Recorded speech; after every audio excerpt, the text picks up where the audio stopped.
আজি আপোনালোকে এই ভিডিঅ'টোত জানিব যে জুবিন গাৰ্গ দাদাৰ ৰৈ ৰৈ চিনেমাখন ৰৈ ৰৈ বিনালে চিনেমাখন কিয় গুৱাহাটীৰ প্ৰত্যেকটা চিনেমা হলৰ পৰা আঁতৰাই দিয়া হ'ল। এটা চিনেমা হলতে আছে, বাকী চবৰে পৰা গুচাই দিছে। তো আৰু মুখ্যমন্ত্ৰী মহোদয়ে কি কৈছিল সকলোখিনি এই ভিডিঅ'টোৰ দ্বাৰা জানিব। ভিডিঅ'টো ভাল লাগিলে লাইক কমেণ্ট শ্বেয়াৰ কৰিব, কমেণ্ট এটা কৰিব জয় জুবিন দা বুলি। কিছু সময় বাণিজ্যিক বিৰতিৰ পিছত আমি উভতি আহিছোঁ অভিমতৰ পৰৱৰ্তী অংশলৈ। মই প্ৰিয় দৰ্শক, এই মাত্ৰ ৰৈ ৰৈ বিনালে ছবিখনৰ কথা ওলাইছিল যিহেতু এই ৰৈ ৰৈ বিনালে জুবিনৰ জীৱনৰ অন্তিমখন ছবি আছিল আৰু এই ছবিখনৰ লগতো অসমৰ লাখ লাখ মানুহৰ আৱেগ জড়িত হৈ আছিল। মুখ্যমন্ত্ৰী হিমন্ত বিশ্ব শৰ্মাই এই ছবিখন সেই সময়ত যেতিয়া ৰিলিজ হৈছিল তেতিয়া একাংশ মানুহে ৰাজনৈতিক নেতাই চোৱাক লৈ তেখেতে কি কৈছিল, নিজে নোচোৱাৰ সন্দৰ্ভত তেখেতে কি কৈছিল অকণমান চাই লওকচোন। মই গ'লে গোটেই হলটো বন্ধ হৈ যাব। মই যদি চিনেমাখন চাব যাওঁ মোৰ সিকিউৰিটিয়ে থাকে 26 জন, বাকী ৰাইজৰটো কষ্ট হ'ব। গতিকে কোনোবা এটা দিনত আমি জোনাকী চিনেমা হলত ৰিকুৱেষ্ট কৰি পেলাই স্পেচিয়েলি চাব লাগিব বন্ধু বান্ধৱক লগত লৈ, কাৰণ মই হলত গ'লে তাত চিনেমা নহ'ব, বাকী ৰাইজৰ কষ্ট হ'ব। সেইকাৰণে আমি ৰাইজৰ কষ্ট নোহোৱাকৈ আপোনালোকক লগত লৈ চিনেমাখন চাম। মই চাম, মই চবৰে সময় আছে। মই অসমৰ মুখ্যমন্ত্ৰী হয়, কি কাম কেতিয়া কৰিব লাগে মই জানো। মোক যিসকলে হেঁচা দিব খোজে, হেঁচাৰ হিমন্ত বিশ্ব শৰ্মাই হেঁচাত কাম নকৰে। মানে কোনো হেঁচাতে মই নাহোঁ। মই নিজৰ মতে, মোৰ নিজৰ এটা গতি আছে, নিজৰ চিন্তা আছে, মই নিজৰ চিন্তা আৰু গতিত আগবাঢ়োঁ। কেৱল ইমানেই নহয়, সেই সময়ত যিসকল ৰাজনীতিকে চিনেমাখন চাইছিলে, সাধাৰণ মানুহৰ লগতে যিসকল ৰাজনীতিবিদে চাবলৈ গৈছিল তেখেতসকলক লৈও মুখ্যমন্ত্ৰীয়ে এটা বিশেষ মন্তব্য কৰিছিল। এইবাৰ মই সেয়া দেখুৱাই লৈছোঁ। মই আৰামত চাম, ৰাইজক কষ্ট দি নাচাওঁ, কাৰণ মোৰ ইয়াৰ পৰা পলিটিকেল মাইলেজ ল'বলগীয়া নাই। প্ৰথমতে ৰাইজ, পিছত ৰজা। গতিকে ৰাইজে আগত চাব, মই পিছত চাম। যিসকলে ভাবে মই ৰজা হ'ব লাগে তেওঁলোকে আগতে গৈ চাইছে। সেই ছিটকেইটা কোনোবা সাধাৰণ ৰাইজে পালেহেঁতেন, তেওঁলোকে পালি পহৰীয়া লৈ গৈ দখল কৰি লৈছে। গতিকে সদায় মনত ৰাখিব, জুবিন ৰাইজৰ সম্পত্তি আছিল, ৰজাৰ সম্পত্তি নাছিলে। গতিকে ৰজা পিছত থাকিব, ৰাইজ আগত থাকিব। যিসকলক ভোট লাগে তেওঁলোক আগত গৈছে, মোকতো তেনেকুৱা ভোট নালাগে। সেইকাৰণে তেওঁলোকে কালি চোৱাৰ কাৰণে কিমান সাধাৰণ মানুহে চাব নোৱাৰিলে। কোনোবাই 200টা টিকট লৈ লৈছে, কোনোবাই 300টা টিকট লৈ লৈছে। গতিকে ৰজাই লাষ্টৰ লাইনত থিয় হ'ব শিকিব লাগে। ৰজা কেতিয়াও, ৰজা কওক, মন্ত্ৰী কওক, বিধায়ক কওক, তেওঁলোকে লাষ্টৰ লাইনত থিয় হ'ব লাগে, কেতিয়াও ফাৰ্ষ্টৰ লাইনত থিয় হ'ব নালাগে। ৰাইজে প্ৰথম চাব, লাষ্টত মই চাম। এনেকৈ মুখ্যমন্ত্ৰী হিমন্ত বিশ্ব শৰ্মাই জুবিনৰ এই ছবিখনৰ সন্দৰ্ভত বহুত কথা কৈছিল। আনকি সিদিনাখন মুখ্যমন্ত্ৰীয়ে কৈছিল যে মই 26 জানুৱাৰীত ছবিখন চামগৈ। কালি 26 জানুৱাৰী পাৰ হৈ গৈছে, মুখ্যমন্ত্ৰীয়ে ছবিখন নাচালে। এতিয়া হলৰ পৰা ছবিখন নাইকিয়া হৈছে, এটা নে দুটা হলত মাত্ৰ আছে।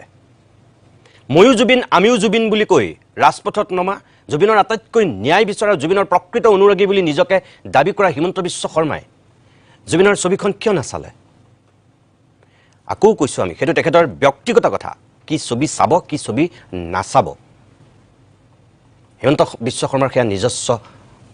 তেওঁ অধিকাৰ। কিন্তু তেখেত মুখ্যমন্ত্ৰী, আমি আগতেও কৈছোঁ, কাশ্মীৰ ফাইলছ, কেৰালা ষ্টৰী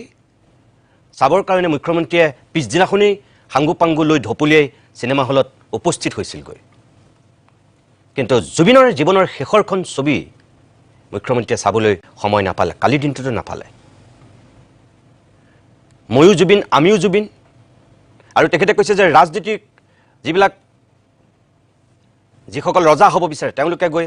চাইছিল বুলি কৈছে। চিনেমাখনক লৈও আচলতে মুখ্যমন্ত্ৰী নিজেই তেওঁ ৰাজনীতি আৰম্ভ কৰিছিল। বিৰোধী দলবিলাকে চোৱাৰ কাৰণে তেওঁ হয়তো আক্ৰমণৰ লক্ষ্য কৰি তেনেকৈ কৈছিল। কিন্তু একেটা সময়তে ভৱেশ কলিতাৰ পৰা আৰম্ভ কৰি সৰ্বানন্দ সোণোৱাললৈকে বিজেপিৰ বহুত ভাগা ভাগা নেতায়ো সেই একেটা সময়তে যেতিয়া চিনেমাখন চাইছিল তেতিয়া আৰু ক'বলৈ একো বাকী নাছিল। সুব্ৰতা, মই অনুষ্ঠানটো শেষৰ ফাললৈ আহিছোঁ। মই কি ক'ম, সকলোখিনি ইতিমধ্যে আপুনি গমেই পাইছে। জুবিনক মৰণোত্তৰভাৱেও সৰ্বোচ্চ সন্মান দিয়াৰ দাবী উচ্চাৰিত হৈছিল। আজি কবীন্দ্ৰ পুৰকায়স্থ প্ৰাক্তন কেন্দ্ৰীয় মন্ত্ৰী এগৰাকী পিতামহ বিজেপিৰ, তেখেতক মৰণোত্তৰভাৱে পদ্মশ্ৰী দিছে খুব ভাল কাম কৰিছে আৰু বাকী কেইজনকতো সন্মান দিছে চেলুট জুবিনক বহুতেতো ভাৰত ৰত্ন দিয়াৰ কথা কৈছিল ভাৰত ৰত্ন বাদ দিয়ক জুবিনক দেখোন একো এটাই ৰাষ্ট্ৰীয় সন্মান দিয়া নহ'ল চিৰঞ্জীৱে কৈ গৈছে তেওঁ কৈ গৈছে যে নৰেন্দ্ৰ মোদী ইয়াৰ পিছত মৃত্যুৰ পিছত কেইবাবাৰো আহিল আনকি সাংস্কৃতিক অনুষ্ঠানো উপভোগ কৰিলে এটা তো শব্দও জুবিনৰ ক্ষেত্ৰত নকলে কিন্তু একেই দেখোন মুখ্যমন্ত্ৰীয়ে যেতিয়া কংগ্ৰেছৰ কোনোবা ৰাহুল গান্ধীয়ে যেতিয়া আহিছিল তেতিয়াতো ৰাজনীতি কৰিছিল জুবিন ক্ষেত্ৰলৈ যোৱাক লৈ জুবিনৰ ঘৰলৈ যোৱাক লৈ ভূপেন হাজৰিকাৰ প্ৰসংগ টানি আনিছিল এইবিলাক ৰাজনীতি হ'ব নালাগে কিন্তু যিটো সঁচা সঁচাটো সঁচা মোৰ কথাটো হ'ল যে জুবিনক যেনেকৈ পদ্মশ্ৰী দিলেও ভাৰত ৰত্ন দিলেও যিটো নিদিলেও সেইটো জুবিনৰ যিটো শক্তি অসমীয়া মানুহৰ বুকুত সদায় থাকিব কিন্তু হ'লেও এই পৰৱৰ্তী মানুহবিলাকৰ কাৰণে জুবিন অনুৰাগীৰ কাৰণে জুবিনক ভাল পোৱা মানুহবিলাকৰ কাৰণেও এইটো এটা অনাৰ সন্মান চাগে মৰণোত্তৰভাৱে সেইকাৰণেই দিয়া হয় চাগে তেওঁ কৰ্মৰ এটা স্বীকৃতি স্বৰূপে আপুনি কি বুলি ভাবে যে ইমানবিলাক দাবী উঠাৰ পিছতো এই যে একোটা নিদিলে আচলতে জুবিনে মৰণোত্তৰভাৱে যে আমি সকলো অসমবাসী আশা কৰিছিলোঁ যে আগতেতো জীয়াই থাকোঁতে নাপালে মৃত্যুৰ পিছত জুবিনে ভাৰত ৰত্ন নাপালেও কিবা এটা আমাৰ পদ্ম নহয় মই এটা কথা কওঁ ভাৰত ৰত্ন কথাটো বহুতে কয় যদিও ভাৰত ৰত্ন ডাইৰেক্ট দিব নোৱাৰে ভাৰত ৰত্ন দিয়াৰ আগত পদ্মশ্ৰী পদ্মভূষণ পদ্মবিভূষণ দি ল'ব লাগিব কিবা ডাইৰেক্ট বোলে মই নাজানো যিটো ক'ৰবাত মই কাৰোবাৰ পৰা জানিছিলোঁ যে ডাইৰেক্ট কেতিয়াও ভাৰত ৰত্ন দিব নোৱাৰে সেইটো যিহেতু একদম সৰ্বোচ্চ সন্মান ভাৰত ৰত্ন দিয়া আগত যেনেকৈ আমাৰ ভূপেন হাজৰিকাই ভাৰত ৰত্ন পোৱাৰ আগত যেনেকৈ পদ্মশ্ৰী পাই লৈছিল তেনেকুৱা কথাটো গতিকে যিকোনো এটা পদ্ম বঁটা এটা আমি আশা কৰিছিলোঁ যে জুবিনে মৰণোত্তৰ হয় কাৰণ ধৰ্মেন্দ্ৰ সেইদিনাখন মৰিছে তেখেতেও কিবা এটা পাইছে জুবিনে ইতিমধ্যে বিশ্ব বন্দিত হৈছে যে জুবিনৰ নাম যোনে শুনা নাছিল 122খন দেশৰ মানুহ প্ৰায় জুবিনৰ বিষয়ে এনকুৱাৰী কৰিছে গতিকে জুবিনে যিখিনি আচলতে ৰাইজৰ যিখিনি সন্মান পাব লাগে ইতিমধ্যে পাইছে কিন্তু চৰকাৰীভাৱে যেতিয়া স্বীকৃত হয় তেতিয়া তাৰ মান্যতা আৰু বেছি বাঢ়ি যায় গতিকে আমি আশা কৰিছিলোঁ সেইটো নহ'ল কিন্তু এতিয়াও সময় আছে হয়তো কিবা অফিচিয়েল ফৰ্মেলিটি হ'ব পাৰে আমি আশা কৰিম অহা যিখিনি তাৰ পিছত দিব পৰা যিখিনি সুযোগ থাকে চৰকাৰে যাতে সেই সুযোগটি যাতে লয় কাৰণ অসমবাসীয়ে আশা কৰিছিল যে যিকোনো ক্ষেত্ৰতে চৰকাৰীভাৱে অন্ততঃ জুবিনক স্বীকৃতি দিয়া হওক তাৰপিছত জুবিন ক্ষেত্ৰৰ কথাটো অকণমান আহিছোঁ জুবিন ক্ষেত্ৰত যোৱা 4.5 মাহ হৈ গ'ল জুবিন ক্ষেত্ৰত যিসকল গৈছে তেওঁলোকে গৈ গম পাব যে জুবিনৰ প্ৰতি মানুহৰ যিটো আৱেগ অনুভৱ সেই অনুভৱখিনিক যেন কৰ্তৃপক্ষত সেই ধৰণে ৰেচিপ্ৰকেট কৰা নাই কাৰণ সেই গোটেই ঠাইখিনি বেৰ চেৰ দি ইতিমধ্যে যিখিনি কাম কৰিব লগা আছিল আপুনি কিয় হোৱা নাই বুলি ভাবে মানে ৰাজনীতিয়ে সকলোবিলাক হেঁচা মাৰি ধৰিলে নেকি এই নিৰ্বাচনটো অহাৰ লগে লগে কাৰণ সেই তাৰ পিছতো এটা কমিটি পাতি দিয়া হৈছিল কমিটিয়ে কি কাম কৰিছে মই সেয়াও নাজানো কিন্তু গোটেইখিনি কথা আচলতে বুজিব ইমান ধূসৰ হৈছে এইকাৰণে ধূসৰ হৈছে যে প্ৰথমতে গোটেই সকলোৱে যুদ্ধোত্তৰ প্ৰতি মানে কামেৰে জুবিনক জীয়াই ৰখাৰ কাৰণে সকলো চেষ্টা কৰা হ'ল এতিয়া যেন কিবা কাৰণত সীমিত হৈ গৈছে এই সীমিতটো হোৱাৰ কাৰণটো মই নিজে অনুভৱ কৰিব পৰা নাই কি কাৰণ হৈছে কাৰণ জুবিনক সকলোৱে কয় যে জুবিন আমাৰ সম্পদ জুবিন আমাৰ মানুহ আমাৰ ৰাইজ যিদৰে আছে জুবিনো আমাৰ আছে সকলোৱে ইমানখিনি কোৱাৰ পিছত জুবিনক এই যোৱা জাষ্ট মই মন কৰিছোঁ যেতিয়াৰ পৰাই বস্তুটো বলটো যেতিয়া কোৰ্টলৈ গুচি গ'ল তেতিয়া ক'বৰ কাৰণে সুযোগ হৈ গ'ল যে বলটো বৰ্তমান কোৰ্টত আছে গতিকে এই গোটেইবিলাক কথা কিন্তু ৰাইজসকলক মই আকৌ ক'ম যিসকলে ডিজিটেল আন্দোলন চলাই আছে বা ৰাইজে আছে তেওঁলোক সীমিত হ'বৰ প্ৰয়োজন নাই মই এতিয়াও আশাবাদী যে court will take its own direction খালি উপায় বহুত আছে মই ইতিমধ্যে ভূঞা ডাঙৰীয়াৰ লগতো কথা পাতিছোঁ অলপ যে উপায় কিছুমান আছে চৰকাৰীভাৱে নহ'লেও বেচৰকাৰীভাৱে ন্যায়ালয়ত ন্যায় পোৱাৰ বিভিন্ন সুবিধা আছে আমি সেই সুবিধাবিলাকৰ প্ৰতি আশাবাদী চিৰঞ্জীৱ তুমি কি বুলি ভাবা যে কালি 26 জানুৱাৰীত মুখ্যমন্ত্ৰীয়ে অলপ দিনৰ আগতে কৈছিল যে 26 জানুৱাৰীত ৰৈ বিনালে চাম কিন্তু কালিৰ দিনটোতো তেওঁ নাচালে এই 31 অক্টোবৰৰ পৰা আজি এই 27 জানুৱাৰীলৈকে মুখ্যমন্ত্ৰী কিন্তু ৰৈ বিনালে ছবি চাবলৈ নগ'ল কিয় নগ'ল বুলি ভাবা আচলতে মই নিতুটা 2 মিনিট এটা লৈছোঁ দেই মই নিজকে যদি মই মুখ্যমন্ত্ৰী বুলি ভাবোঁ মই কি কৰিলোহেঁতেন মই সেইটো জাষ্ট কৈ লৈছোঁ আচলতে মই যদি মুখ্যমন্ত্ৰী হ'লোহেঁতেন মই প্ৰথম ৰাইজে কি বিচাৰিছে মোৰ প্ৰথম প্ৰশ্নবোধক সেইখিনি হ'লহেঁতেন যে ৰাইজে বিচাৰিছে মই চিনেমাখন চাব লাগে ৰাইজে বিচাৰিছে মই অতি শীঘ্ৰে ন্যায় দিব লাগে ৰাইজে বিচাৰিছে ফাৰ্ষ্ট ট্ৰেক আদালত হওক যেনেকুৱা প্ৰক্ৰিয়াতে নহওক জুবিন দাক ন্যায় দি পেলাই অসমবাসীৰ আগত এই মনবোৰক আচলতে শান্ত কৰাব লাগে সেইটো আচলতে ৰাইজে বিচাৰি আছোঁ কিন্তু ইমান গুণী ইমান তেখেতে PhD ডিগ্ৰী নহয় জানো ইমান জানি বুজি আচলতে এইবোৰ ভুল বুলি কওঁ মই একেবাৰে সাধাৰণ কথা তেখেতে গৈ চিনেমাখন চোৱাটো তেখেতৰ কাৰণে একো ডাঙৰ কথা নহয় কাৰণ উদাহৰণস্বৰূপে কাশ্মীৰ ফাইল বা কেৰেলা ষ্টৰীত আমাক দেখুৱাই দিছে তেখেতে মই এইটো কোৱা নাই যে আপুনি সেইখন চোৱাৰ কাৰণে আপোনাক মই দায় ধৰিছোঁ নাই দায় ধৰা মানিলো সেইখন হিন্দুত্ববাদী চিনেমা হ'ব পাৰে কিন্তু ক'ৰবাত নহয় ক'ৰবাত জনসাধাৰণৰ মনত এটা প্ৰশ্ন আজি উদয় হৈছে কাৰণ এইখন ৰৈ ৰৈ বিনালেত এটা কথা এটা ধুনীয়া ডায়লগ আছে যে মই সদায় ৰাইজৰ লগত ৰজাৰ লগত নহয় কেনেবাকৈ সেইবোৰ কথা শিল্পী সদায় আৰ্টিষ্ট সদায় ৰাইজৰ লগত কেতিয়াও ৰজাৰ লগত নহয় সেইবোৰ কথা কেতিয়াবা তেখেতৰ মনত আচলতে অশান্তি দিয়ে নেকি মোৰ ভাৱ হয় আৰু এটা খুব ধুনীয়া কথা আছে যেতিয়া MLA জনক এজন কলা আৰ্টিষ্টে যেতিয়া ছাৰ বুলি মাতে তেতিয়া জুবিনদাৰ ডায়লগ এটা আছিলে যে যাৰ পৰা একো শিকিবলগীয়া নাথাকে তাক ছাৰ বুলি মাতিব নালাগে অথচ তেখেতৰ এটা চৰিত্ৰটো আছিল MLA কাল্পনিক কথা সেইবোৰ চিনেমাহে এইখন হয়নে নহয় কওকচোন কিন্তু এটা বস্তু দুখ লাগিছে তেখেত এটা খুব ধুনীয়া কথা কৈছিলে যে মই আগতে গম পাইছিলোঁ যে জুবিনক সাগৰত যাব দিব নালাগে কিয় সাগৰত গৈছিল প্ৰশ্ন আহিছিল গৰিমা বৌৰ ফালে কিয় শ্ৰীলংকাত গৰিমাই বৌয়ে তেখেতক সাগৰত সাঁতুৰিব দিছিলে কিয় শ্বুটিং কৰিব দিছিলে তেখেতে আগতে কিয় এলাৰ্ট নহ'ল আচলতে এতিয়া আপুনি যোৱা কথাটো প্ৰশ্নবোধক আনি লাভ নাই শোভা নাপায় যিটো হ'ল কাৰণ যদি দাদাৰ শ্ৰীলংকাত কিবা হ'ব লগা হ'লহেঁতেন তাতে হ'লহেঁতেন নহয় হোৱাটো নাই তুমি এতিয়াৰ বৰ্তমান কথা কয় যে দাদা আমাৰ মাজত নাই আপুনি এতিয়া এইটো কওক যে জুবিন আমাৰ মাজত নাই জুবিনক আমি ন্যায় দিব লাগে লগতে ৰাইজে বিচাৰিছে মই চিনেমাখন চোৱাত একদম স্পষ্ট কথা চিনেমাখন দাদা চাব লাগে এইখন আজি 26 জানুৱাৰীত চাম বুলি যদি চোৱা নাই ঘটনাটো হ'ল কাইলৈ আপুনি চাব পাৰে পৰহিলৈ চাব পাৰে কিন্তু আপুনি এটা বস্তু সৰু ল'ৰা হিচাপে আপোনাৰ পুত্ৰ সমান মোৰ বয়স মই এটা আপোনাক জাষ্ট অনুৰোধহে কৰোঁ যে ৰাইজক সুযোগ নিদিব কিছুমান কথা সুধিবলৈ আপোনাক ক'বলৈ কাৰণ ৰাইজৰ এইবোৰ সৰু সৰু আৱেগ আপোনালোকৰ প্ৰতি আস্থা আপোনালোকৰ প্ৰতি বিশ্বাস আছে কিন্তু আমি বিচাৰোঁ আমি অকণমান যিটো কওঁ আপোনালোকে যাতে মানে কিন্তু যদি এটা মাজতে এটা কথা কওঁ আজি আমি দেখিলোঁ চামকানু জেলত আছে আজি আমি দেখিলোঁ সিদ্ধাৰ্থ জেলত আছে কিন্তু এতিয়াও ক'ৰবাত নহয় ক'ৰবাত অনুভৱ হয় তেনেকুৱা ধৰণৰ চৰিত্ৰৰ মানুহ আজিও যেন গৰিমা বৌৰ আশে পাশে আছে আজি আমি মাত মাতি আছোঁ একচাম আমাৰ লগত থকা একেলগে আমি ডাঙৰ হৈছোঁ এই জুবিন সত্তাৰ লগত যেতিয়া আমি আজি অত বছৰে কাম কৰিছোঁ আমাৰ লগতে থাকি পেলাই জুবিনদাৰ টকাৰে ঘৰ চলে জুবিনদাৰ নামেৰে ঘৰ চলে সিহঁতে আজিকালি এতিয়া আমাৰ নামত না এটা কথা ওলাই যে আমি বোলে ফুটেজ লওঁ আজি যে বহি আছোঁ আজি যদি তেওঁলোকে নিউজটো চাই কিছুমানে কয় আমি ফুটেজ লৈছোঁ জুবিন গাৰ্গৰ ন্যায়ৰ নামত আমি দাদা ন্যায় বিচাৰিছোঁ ফুটেজ বিচৰা নাই কিন্তু দায়িত্ব আমাতকৈ তেওঁলোকৰ আছিল মই নাম নকওঁ অসমৰ গুণী গানী আগশাৰীৰ অভিনেতা অভিনেত্ৰী তেওঁলোক এজন শিল্পী এজন ডাইৰেক্টৰ এজন ভাল মানুহ কিন্তু তেওঁলোকে নামটো লৈ পেলাই জুবিন দাই এতিয়া ধুনীয়াকৈ বহি লৈছে তেওঁলোক এতিয়া অসমৰ যেন খুব মানে কি বুলি ক'ম ভাল ইণ্টেলেকচুৱেল তেওঁলোকে এনেকৈ থাকে জাষ্টিছ ফৰ জুবিন গাৰ্গ সেনেকৈ বহি যায় পিকু মানে কথা আছিল যে জুবিনৰ যিবিলাক সৃষ্টি আজি সকলো সঠিক ৰূপত সংৰক্ষণ সংবৰ্ধন আৰু গৱেষণাৰ কাম আৰম্ভ কৰা এতিয়ালৈকেতো একো হোৱা নাই আচলতে দাদা গানৰ যিখিনি বিশালে যিটো আৰ্কাইভ কৰিছিলে সেইটো আমি সংৰক্ষণৰ ব্যৱস্থা এতিয়া আৰম্ভ কৰিছোঁ ইতিমধ্যে বাকীখিনি আমি পৰ্যায়ক্ৰমে কৰি গৈ থাকিম ফেন ক্লাব আমি আৰু পৰিয়ালৰ সৈতে আলোচনা কৰি পেলাই গোটেই বিষয়টো ন্যাসখনো যিহেতু হ'ব যিখিনি অফিচিয়েল কাম কৰিব লগা আছে সেইখিনি হোৱাৰ পিছতে ফেন ক্লাব আৰু ন্যাসে লগ লাগি গোটেইখিনি কাম আগবঢ়াই নিম এতিয়ালৈকে এই যে যিখন ন্যাস গঠন হ'ল তেওঁলোকে সেই ক্ষেত্ৰত কিবা আগবাঢ়িছে নেকি এতিয়ালৈকে যিখিনি অফিচিয়েল কাম সেইখিনি মানে পৰ্যায়ক্ৰমে গৈ আছে এতিয়ালৈকে কমপ্লিট হোৱা নাই সেইখন আৰম্ভ হোৱাৰ পিছত আমি ফেন ক্লাব ন্যাস সকলোৱে লগ লাগি জুবিন গাৰ্গৰ যিসকল অনুৰাগী আছে সকলোৱে লগ লাগি যিসমূহ আধৰুৱা সপোন আছিল সেইখিনি আমি আগবঢ়াই নিম বুলি বৈকুণ্ঠ মই অনুষ্ঠানটো একদম শেষ কৰিম এটা শেষত এজন সাধাৰণ মানে মানুহৰ প্ৰতিনিধি হিচাপে মই তোমাক সুধিছোঁ এই যে যোৱা 22 জানুৱাৰীত এই যে হঠাৎ জামিন আবেদন প্ৰত্যাহাৰ কৰিলে